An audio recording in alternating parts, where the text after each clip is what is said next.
Hello friends, welcome to money law classes. मेरा नाम गौतम दीक्षित है। फ्रेंड्स, आज के इस वीडियो में हम 13 अप्रैल 2022 का डेली हिंदू एनालिसिस करेंगे। यहाँ पे कुछ न्यू और इम्पोर्टेंट डेवलपमेंट हुए हैं। Economy is going to be the important section over here. पहले तो हम श्रीलंका इकोनॉमिक क्राइसिस में जो न्यू डेवलपमेंट हुए हैं उसके बारे में पढ़ेंगे। फिर इंडिया में इन्फ्लेशन डेटा के बारे में पढ़ेंगे, दैट इज़ रिटेल इन्फ्लेशन। उसके बाद इंडेक्स ऑफ इंडस्ट्रियल प्रोडक्शन के बारे में पढ़ेंगे। All this data become important. क्यों? Because as we approach exam, so the latest data related to inflation, related to index of industrial production, this all data become important. For example, let me remind you कि जैसे कि पहले हमने जो एक export data पढ़ा हुआ है, that is India's export in the last financial year was $418 billion. Then India's forex reserve is $677 billion. ऐसे डेटा काफ़ी इंपॉर्टेंट हो जाते हैं और इनके ऊपर एक 1 MCQ एलेट में या क्लैट में कहीं पे भी आप देख सकते हैं। Okay, then in this we are now going to study India and USA 2+2 dialogue. तो आज हम फिर से एक बार रिवाइज करेंगे कि ये 2+2 डायलॉग क्या होता है, क्यों होता है, किस किस कंट्री के साथ इंडिया का 2+2 डायलॉग है और इंडिया USA के बीच में 2+2 डायलॉग के क्या आउटकम्स रहे। Again it is going to be very important for your exam. Then coming to environment, आज हम एल नीनो के बारे में थोड़ा सा जानने की कोशिश करेंगे कि एल नीनो क्या होता है और इसका इंडियन मानसून पे क्या असर पड़ता है, और अगर एल नीनो नहीं है तो मानसून क्यों नॉर्मल है। So we will study that also. Then moving on to editorial page, आज हेल्थ से रिलेटेड एक बहुत ही इंपॉर्टेंट एडिटोरियल आया है, हम उसके बारे में पढ़ेंगे। उसमें एक न्यू कॉन्सेप्ट डिस्कस हुआ है, given the Indian scenario in health sector, so we will discuss that. So friends, before starting the discussion, let me tell you that we at Manu Law Classes, we have already started with crash course for CLAT and DU for 2022 and 1 year batch for CLAT ALET 2023. So you can call us and you can inquire about these courses by going to the description box where you will find the number, phone number and website, and you can call us. Second, you can also follow us at YouTube, at Telegram and Instagram and Facebook. The link of all has been given in the description box.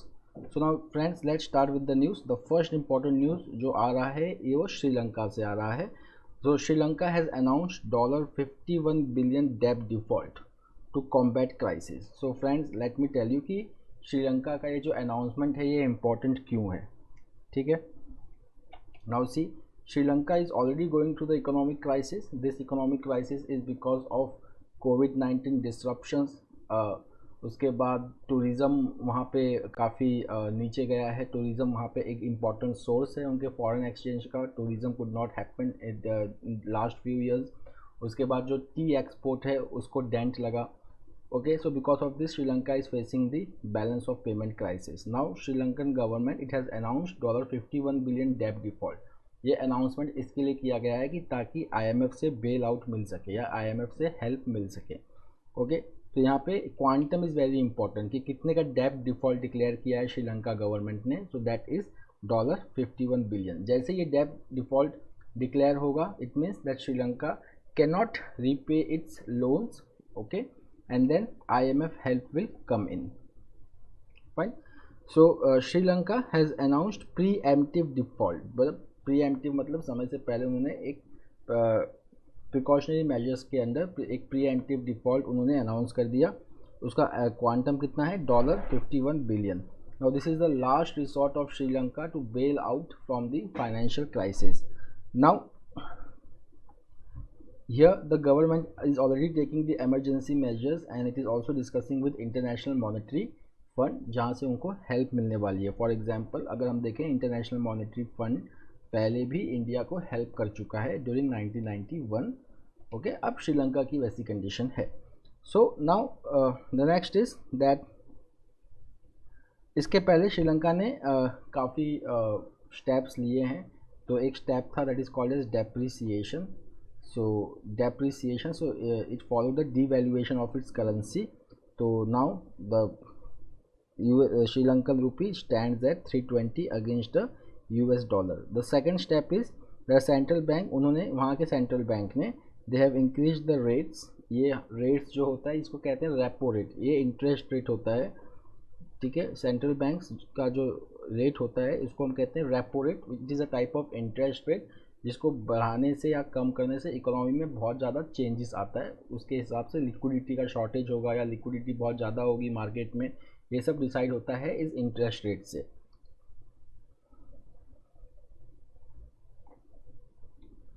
Okay, next is कि अगर यहाँ पे हम India का help देखें तो India ने recently $1 billion का क्रेडिट लाइन दिया है श्रीलंका को, so that it can import the essential items.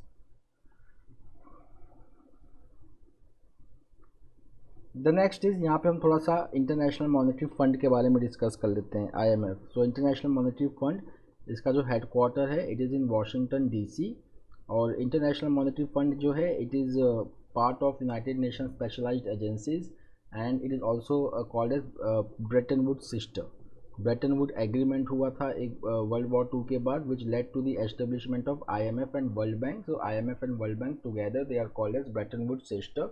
Second thing is the managing director of IMF is Kristalina Georgieva and deputy managing director is Geeta Gopinath. The next is persistent inflation. So ये यहाँ पे persistent मतलब का term इसके लिए use हो रहा है क्योंकि पिछले 3 महीने से हम देख रहे हैं कि इन्फ्लेशन जो इंडिया का है, रिटेल इन्फ्लेशन, वो 6% से ज़्यादा है। अगर हम ये देखेंगे कि कितना इन्फ्लेशन इंडिया में कंफर्टेबल माना जाता है, तो उसका रेंज है 2% से 6%, 2% से 6%। सो इसका हम रेंज जो है वो कंफर्टेबल मानते हैं कि इतना रेंज इन्फ्लेशन का चलेगा। बट अगर 6% से ऊपर गया then it is beyond the tolerable limit of RBI। So then RBI changes its policy track, accommodative से वो रिस्ट्रिक्टिव पॉलिसी पे आ जाएगी। So if you just see inflation data for retail inflation data for March, तो it is 6.95% इन मार्च, ठीक है। So for the last 3 months the inflation data is above 6% mark. Now mainly this inflation is because of food price. Okay, so food price देखिए बहुत तेज़ी से भाग रहा है, it is now 7.68% from 5.85% in February.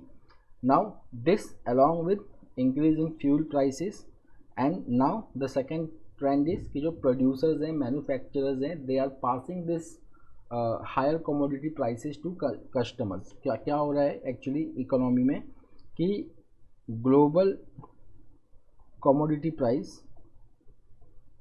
जो है वो बढ़ते जा रहा है, ठीक है। तो जब जो मैन्युफैक्चरर्स हैं जब वो इनपुट को इंपोर्ट कर रहे हैं तो उनको हाई कॉस्ट देना पड़ रहा है। So now they are passing this high cost to consumers, which has led to very high consumer price index. Okay, now the next is this consumer price index का अगर हम रूरल और urban में अगर हम इसको क्लासीफाई करेंगे तो रूरल इंडिया में ये इन्फ्लेशन बहुत ज़्यादा देखने को मिल रहा है। So rural India is facing higher level of inflation as compare to urban residents, ठीक है। The next is this line very important, the uptick, मतलब the rise in fuel prices and the ripple effects on transport. द uptick in fuel prices and the ripple effect on transport and logistic cost are expected to intensify in April. So हम पहले से जानते हैं कि global crude oil prices बढ़ते ही जा रहा है, तो उसका जो इम्पैक्ट है वो और भी ज़्यादा दिखने वाला है इंडिया के इन्फ्लेशन चार्ट में।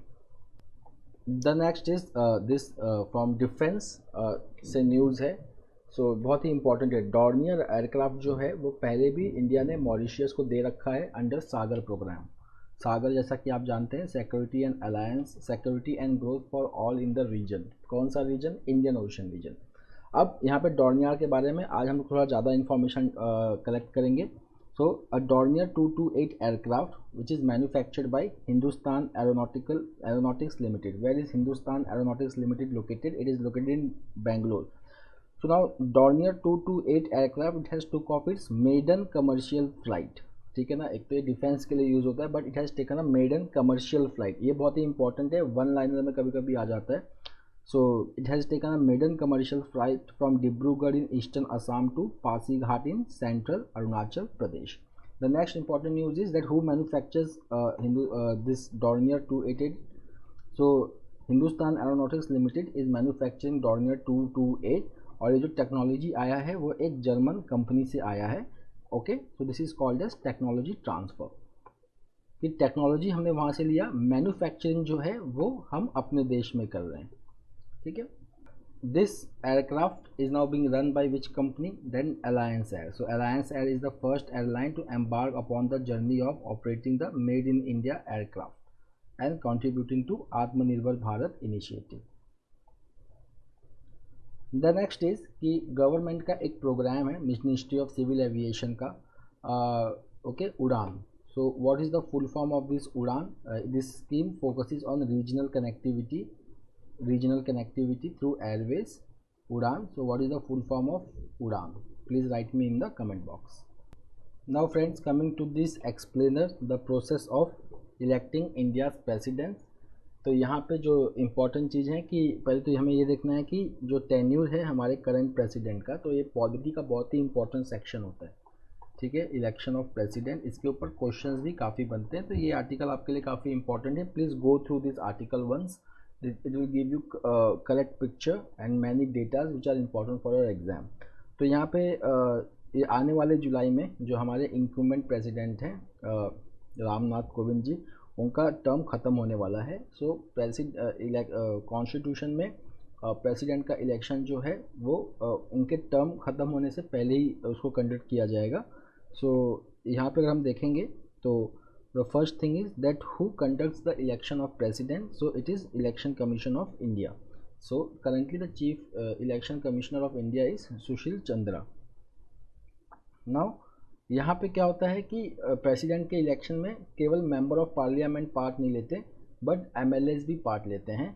तो अगर हम यहाँ पे देखेंगे, सो द इलेक्टोरल कॉलेज मतलब the who are going to take part in electing the presidents. So the electoral college, it consists of elected members. Now friends, this is very important. The electoral college of prime minister consists of only elected members of both upper house and lower house of parliament. The next is elected members of the legislative assemblies of states and the union territories. ये information बहुत ही important है। यहाँ पे आपको ये ध्यान रखना है कि here we are talking only about elected members। जो nominated members होते हैं राज्यसभा के या nominated members जो होते हैं स्टेट लेजिस्लेटिव काउंसिल के, वो इलेक्शन ऑफ प्रेसिडेंट में पार्ट नहीं लेते हैं। ओके, तो अगर हम आज की बात करें कि क्या यूनियन टेरिटरी ऑफ दिल्ली और यूनियन टेरिटरी ऑफ पुडुचेरी का जो लेजिस्लेटिव असेंबली है, do they take part in election of president, ये भी कभी कभी क्वेश्चन बनता है, टेक्निकल क्वेश्चन होता है ये। So the answer is yes. The national capital of territory of Delhi and union territory of Puducherry, इनका जो लेजिस्लेटिव असेंबली है, they also take part in presidential election. So for the coming polls, the number of electors will be total 4,896. 543 will be Lok Sabha MPs, 233 MPs of Rajya Sabha, and 4,120 MLAs of all the states, which includes National Capital Territory of Delhi and Union Territory of Delhi. The next is that the nomination of president. Suppose somebody wants to become the president of India, so that has to be filed along with 50 proposers and 50 seconders. At least 50 लोग ऐसे होने चाहिए, 50 people should be there who are proposing the person's name to become the president of India and 50 should be seconders. ठीक है, अब ये जो इलेक्टर होता है, ओके, जो प्रपोज करते हैं नाम, ओके, या जो सेकेंड करते हैं, दे कैन नॉट सेकेंड और propose the name of more than one candidate. ये रूल जो आया था वो इलेक्शन कमीशन का 1974 में आया था, ताकि वो कैंडिडेट पार्ट न ले सके प्रेसिडेंशियल इलेक्शन में जो सीरियस नहीं है, जिनका चांसेस ऑफ विनिंग बहुत ही कम है। अब यहाँ पे देखिए वोट वैल्यू क्या होता है। तो वोट वैल्यू जो होता है एमपी और एमएलए का, ओके, उसके यहाँ पे एक वोट नहीं मानते हैं, ठीक है ना। जैसे कि अगर हम यहाँ पे देखेंगे जो फिक्स वैल्यू होता है एमपी के वोट का राज्यसभा और लोकसभा में, दैट इज़ 708, और जो वैल्यू ऑफ वोट होता है MLAs का, that differs from state to state based on the population. Okay, यहाँ पे हम पॉपुलेशन में कौन सा पॉपुलेशन लेते हैं, 2011 सेंसस का नहीं, एक 84th अमेंडमेंट एक्ट है 2001 का, where the population of state is taken based on 1971 figures. अब इसमें चेंज कब आएगा, इसमें चेंज आएगा 2026 के बाद। Now how much vote is required for anyone to become the president? So it is 50% of the total votes plus 1. The next is cardless cash withdrawals at ATMs. Now friends, just imagine कि आप ATM पे जाते हैं and you don't have to use your ATM card. You can just type the amount you want. It will generate a QR code. Then you can use your UPI instrument, for example Paytm, Bheem, and you can scan that QR code, and after that you can withdraw the cash. So this is going to be possible within few days because RBI has directed every bank to start with cardless cash withdrawals at ATM. So here RBI wants that every bank must link ATM with UPI, which will enable across the country that anybody can take out the cash without the card. तो ये cardless cash withdrawal होगा, ठीक है. So over here यहाँ पे क्या होगा, इसका बेनिफिट क्या होगा, अब ध्यान दीजिएगा. मोस्ट ऑफ द आरबीआई का जो बेनिफिट होता है, स्कीम का जो बेनिफिट होता है वो फाइनेंशियल इंक्लूजन से रिलेटेड होता है, बट यहाँ पे इसका जो एम है वो फाइनेंशियल इंक्लूजन नहीं है, बल्कि वो है आपका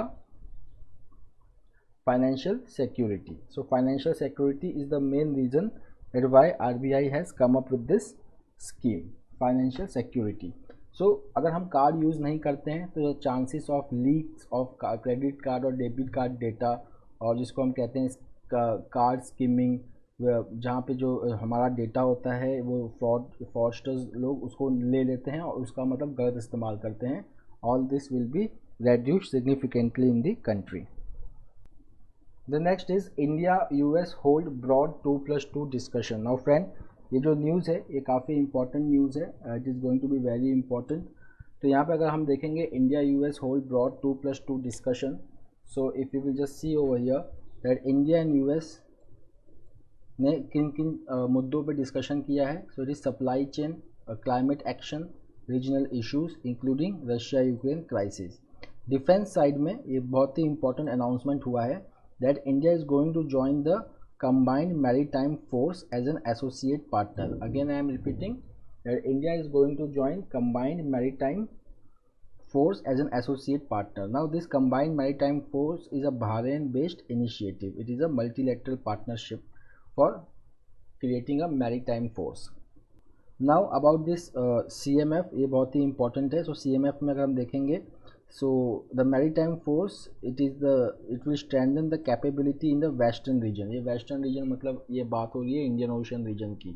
तो ये CMF है ये किसी फिक्स्ड पॉलिटिकल या मिलिट्री मैंडेट से बाउंड नहीं होता है, बट जैसे कि हम क्वाड के बारे में पढ़ते हैं, to uphold the rule based international order, same is the objective of combined maritime force which is led by Bahrain. Now the next important news is here that India and US have signed the memorandum of understanding on space situational awareness. Okay, so it will lead to cooperation in outer space. Okay, so now the basics of this, what is this 2+2 discussion. 2+2 discussion होता है कि जब एक देश के foreign minister और external affairs minister foreign minister and defence minister then when they meet with foreign minister and defence minister of other countries. For example अगर India और यूएस का 2+2 डिस्कशन हो रहा है तो इसका मतलब हमारे डिफेंस मिनिस्टर श्री राजनाथ सिंह, हमारे external affairs minister S Jaishankar, they both will meet secretary of state Anthony Blinken and Defense Secretary of US Lloyd Austin. Okay, India already has this 2+2 discussion with the Quad members, that is US, Japan, Australia. और इस साल India launch means 2021 में India launched its first 2+2 discussion with Russia. Now this 2+2 discussions का background क्या है, इसका दो important background है इस न्यूज़ को समझने के लिए. पहला तो ये है कि US is putting on sanctions against Russia, but अगर हम इंडिया का अगर देखेंगे कि बहुत सारे जो क्रिटिकल रेजोल्यूशंस आए थे यूनाइटेड नेशन जनरल असेंबली या सिक्योरिटी काउंसिल में या United Nation Human Rights Council में, so where India has abstained from voting. Recently United Nation General Assembly में एक रेजोल्यूशन आया था which demanded removal of Russia from United Nations Human Rights Council following the Bucha massacre. सो यहाँ पे भी अगर हम देखेंगे कि that 93 countries voted in favour, 24 countries around they voted against this resolution, 58 countries they abstained from the voting. So India was part of that.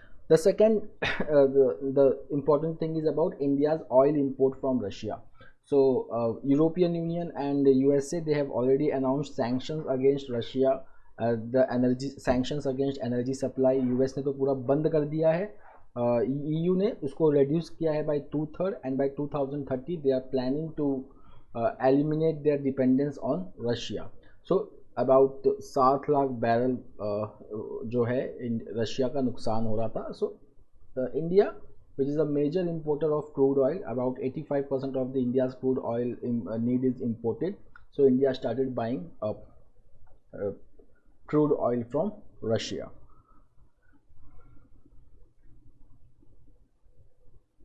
The next is El Nino. So El Nino एक ये condition होता है Pacific ocean में. यहाँ पे क्या होता है कि जो कोल्ड वाटर करंट होता है it is replaced by warm water current और वार्म ओशन करंट. तो ये कहाँ पे होता है? पैसिफिक ओशन में. बट इसका इम्पैक्ट जो है वो इंडिया में भी होता है. अगर एल नीनो आया तो इसका मतलब इंडिया में बारिश काफ़ी कम होगी. अगर एल नीनो नहीं आया तो इसका मतलब India will have normal monsoon. अब जैसे कि हम इंडिया में जानते हैं कि about more than 50% of the people, they are dependent on agriculture for livelihood, and monsoon is the main driver of agricultural productivity in India, because much of the agriculture carried out in India is rain fed. तो यहाँ पे ऐसे forecast का काफ़ी importance होता है. पर ये फोरकास्ट किसने किया है वो इम्पोर्टेंट है. क्या ये फोरकास्ट IMD ने किया है, Indian meteorological department? The answer is no. This forecast has been made by SkyMet. So SkyMet, it is the private forecaster, private weather company, which has said that this year there will be no El Nino and monsoon will be average. So here normal is 98%. Normal किसको कहते हैं?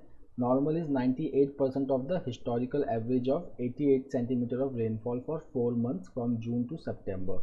This figure is very important कि India में हम normal rainfall किसको मानते हैं? अगर 4 मंथ का collective rainfall data is 88 centimetre, okay, और उसका 98% अगर बारिश हो जाए किसी भी साल में तो हम उसको क्या कहते हैं? Normal rainfall. But the second is that there will be certain reasons where there will be deficit. It will be Rajasthan, Gujarat, Nagaland, Manipur, Mizoram and Tripura. Now the next is what is El Nino. तो यहाँ पे देखिए ये पैराग्राफ इंपॉर्टेंट है El Nino का. So El Nino एक ऐसा characteristic होता है that is called as warming of temperature in central Pacific ocean. आपको ये ध्यान में रखना है कि एल नीनो जो है वो सेंट्रल पैसिफिक ओशन में होता है, और वहाँ पे क्या होता है कि जो वार्मिंग होती है सेंट्रल पैसिफिक ओशन की वो ज़्यादा होती है. Okay, and it is associated with poor rainfall over India. अब इसका जो उल्टा होता है वो होता है ला नीना. ओके, ला नीना. सो अगर हम ला नीना को देखेंगे तो ला नीना जब भी होता है तो इट मीन्स रेनफॉल इंडिया में अच्छा होगा. सो 2019 और 2020 में, ओके, और 2021 में हमने ये ला नीना टेंडेंसी देखा है which has led to normal monsoon.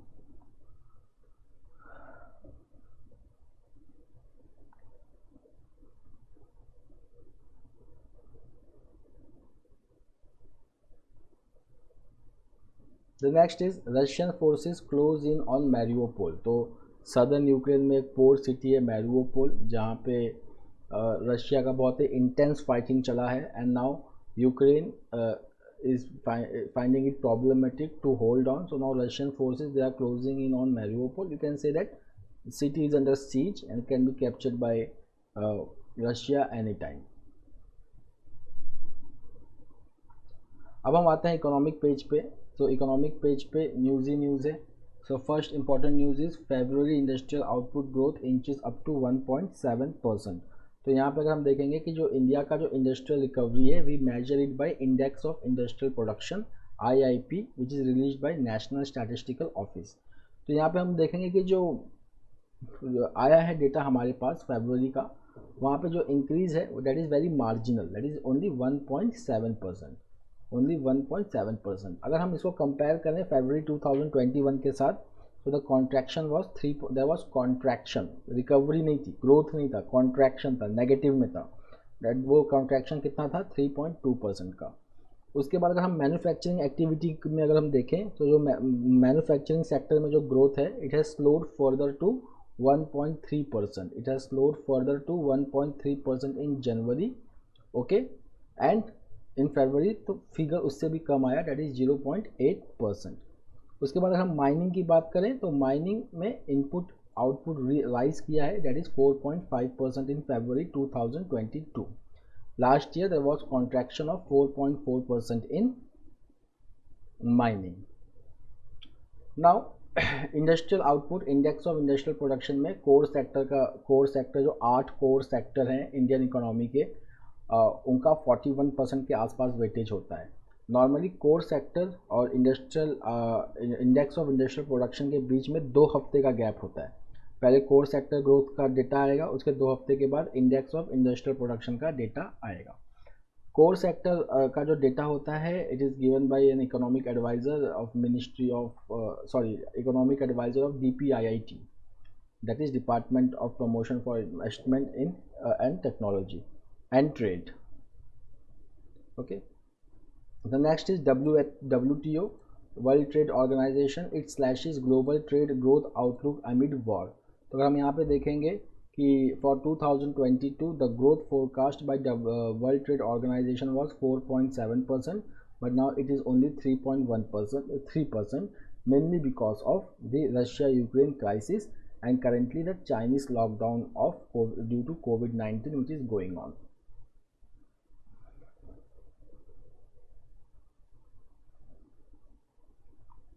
The next is government completes national monetization plan deals worth rupees 96,000 crore. तो अगर हम यहाँ पे देखेंगे कि फाइनेंशियल ईयर 2022 के लिए टारगेट कितना था, रुपीज़ 88,000 करोड़, बट जो नेशनल मोनेटाइजेशन प्लान का जो डील है, it has reached 96,000 crore. So the government has completed the transaction of rupees 96,000 crore under the national monetisation pipeline in 2022। Target कितने का था, सिर्फ 88,000 का, ओके। नाउ यहाँ पे हमारा ओवरऑल टारगेट कितना है पूरे 4 साल का, पूरे 4 साल का टारगेट है rupees 6 lakh crore. So national monetisation pipeline का टारगेट है rupees 6 lakh crore. Now this monetisation does not mean transfer of assets, it only means giving the revenue rights to private sector, only revenue rights, not ownership. The next is that which department of finance ministry runs this program, national monetization pipeline? So it is DIPAM, department of investment and public asset management, जिसके secretary हैं तुहिन कांता पांडे। यहाँ पे एक और information दिया हुआ है जो बहुत ही इंपॉर्टेंट है, that is who is NITI Aayog CEO, सो अमिताभ कांत। जो नीति आयोग के वाइस चेयरमैन हैं वो हैं doctor Rajiv Kumar. Now friends, आज का हम ये आर्टिकल डिस्कस करेंगे अबाउट हॉप्स, ओके। हॉप्स का फुल फॉर्म हो गया health care as an optional public service, health care as an optional public service that will ensure the legal right to receive free quality care in public institution. तो इसका मैं आपको एक crux समझा देता हूँ, ये काफ़ी इंपॉर्टेंट है। सबसे पहले हमको समझना पड़ेगा सस्टेनेबल डेवलपमेंट गोल 3। तो what is sustainable development goal 3? Sustainable development goal 3 is a goal related to health for all. जब हम हेल्थ फॉर ऑल की बात करते हैं, so basically we are talking about universal health care. Universal health care का मतलब होगा कि the health care is affordable, available, means quality health care is affordable and available to all, ठीक है। अब यहाँ पे हेल्थ केयर फॉर ऑल को फॉलो करने के लिए 2 टाइप की चीज़ें होती हैं, ठीक है ना। दो अप्रोचेस होती हैं। एक अप्रोच ये होता है कि पब्लिक सर्विस, मतलब पब्लिक हेल्थ सर्विस को अवेलेबल कराया जाए, गवर्नमेंट हॉस्पिटल्स खोले जाएं, प्राइमरी हेल्थ केयर सेंटर्स खोले जाएं ताकि लोगों को वहाँ पे आ सकें और अपना ट्रीटमेंट करा सकें। सेकंड अप्रोच क्या होता है? सेकंड अप्रोच होता है कि इंश्योरेंस के थ्रू, ठीक है ना, इंश्योरेंस के थ्रू हम वहाँ पे हेल्थ केयर को अवेलेबल कराएं। For example there are various hospitals, public as well as private, और इंश्योरेंस पॉलिसीज़ है लोगों के पास, जैसे कि आयुष्मान जो है योजना। सो anybody who needs the service they can go to either private or to the public। अभी जो पहला अप्रोच है जो मैंने आपको बताया, ओके, तो ये फॉलो होता है क्यूबा में और यूनाइटेड किंगडम में, ठीक है। अगर जो सेकंड है, ओके, वो फॉलो होता है जर्मनी जैसे उसमें कंट्रीज़ में, फाइन। तो अगर हम यहाँ पे देखें कि there are certain challenges to it. Certain challenges क्या होता है? सर्टेन चैलेंजेस ये होता है कि अगर हम इंश्योरेंस पे डिपेंड कर जाएं, ठीक है, तो इसमें प्रॉब्लम ये आ जाती है कि everybody wants to maximise the gain, ठीक है। अगर बीमारी नहीं भी है या छोटी मोटी बीमारी है तो ये हो सकता है कि बेहतर इलाज करने के लिए the person goes to tertiary sector instead of going to primary health care centre, क्योंकि उनके पास इंश्योरेंस है, ठीक है। वो सेकेंड है कि जो प्राइवेट सेक्टर हैं वो बिल बढ़ा सकते हैं ट्रीटमेंट का just to get more money. तो यहाँ पे एक जो ऑप्शन है इनके बीच का, दैट इज़ HOPS। HOPS का मतलब ये कहते हैं इस कॉन्सेप्ट के में ऐसा है कि पब्लिक हेल्थ केयर सर्विसेज को अवेलेबल कराया जाए फ्री ऑफ कॉस्ट, ठीक है, बट फोर्स ना किया जाए वहाँ पे आने के लिए। प्राइवेट सेक्टर को भी एग्जिस्ट किया, प्राइवेट सेक्टर के भी हेल्थ केयर सर्विसेज को जगह दिया जाए, but they should be regulated.